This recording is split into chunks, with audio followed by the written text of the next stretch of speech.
Hello বন্ধুরা, সবাই কেমন আছো? আশা করি সবাই ভালো আছে। তো অনেকদিন রান্নার ভিডিও দেওয়া হয়নি, তাই ভাবলাম আজ একটু রান্নার ভিডিওই দিয়ে দিই।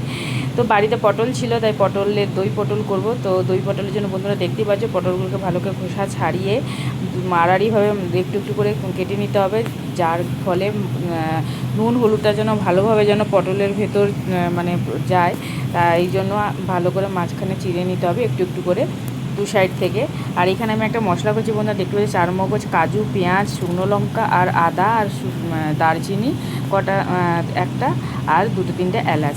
তো গরম মশলা এখানে যারা গুঁড়ো ব্যবহার না করতে পারো তারা এইভাবে মশলাটা গোটা মশলা বেটে নিতে পারো। তো মশলাটা দেওয়ার পর বন্ধু ওই তেলেই বন্ধুরা আমি ওই মশলাটা দিয়ে ভালো করে কষছি, যেটা আমি মানে মিক্সিতে যেটা আমি পেস্ট। আর এখানে গুঁড়ো মশলা একটা বানাচ্ছি বন্ধুরা, এটা হচ্ছে ধনে গুঁড়ো, জিরে গুঁড়ো আর হলুদ দিয়ে ভালো করে মশলাটা ভিজিয়ে রেখেছি। আর এদিকে আমি দইটা ততক্ষণ ফাটিয়ে ততক্ষণ ওই মশলাটা হচ্ছে আস্তে আস্তে।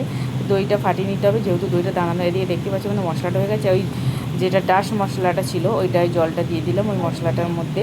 তো ভালো করে নাড়ানাড়ি করতে হবে মশলাটা। আর পটলও দিয়ে দিলাম বন্ধুরা, দেখতেই পাচ্ছ। কেন ভিডিওটা অনেকটা বড়, তাই আমি একটুখানি স্পিড বাড়িয়ে দিয়েছি ভিডিওতে। তো এই যে পটলটা ভালোভাবে করে নাড়ানাড়ি করে নিতে হবে, একদম মাখামাখি করে, যেন মশলাটা যেন পটলের ভেতরে যেন ভালোভাবে যায়। কেন পটল যেহেতু গোটা পটল, তাই খাবার সময় খুব একটা ভালোভাবে। দইটাও দিয়ে দিয়েছি, দেখতেই পাচ্ছ বন্ধু ওই ফাটানো দইটা। আর একটু গ্রেভি গ্রেভি হয়ে গেলে তোমরা চাইলে ঘি অ্যাড করতে পারো। আর আমি এখানে বন্ধুরা ঘিয়ের সাথে সাথে আমি ঘিটা খুব কম দিয়েছি, কিন্তু আমি এখানে একটা জিনিস অ্যাড করে দিয়েছি, গন্ধরাজ লেবু আমার কাছে ছিল তাই দিচ্ছি। তোমরা চাইলে এটা স্কিপ করতে পারো। তো কেমন হয়েছে বন্ধুরা কমেন্ট করে জানিও। টাটা।